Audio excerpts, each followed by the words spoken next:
Бұл біз тәжірибе жасайтын зертхана. Бізге ішіне 228 мл сұйықтықты құятын 3 сынауық қажет. Сонда біз барлығы неше миллилитр сұйықтықты қолданамыз? Есепті шығару үшін әр сынауықтағы сұйықтықтың мөлшерін сынауықтардың санына көбейту керек. Яғни 228-ді 3-ке көбейтеміз. Мысалды баған түрінде жазамыз.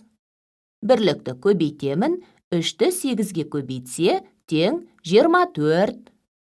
4-ті бірліктердің астына жазамын. 2-ні есте сақтап, ондықтардың үстіне жазамын. Ондықты көбейтемін. 3-ті 2-ге көбейтсе, тең болады 6. Және 2 ондықпен болады 8.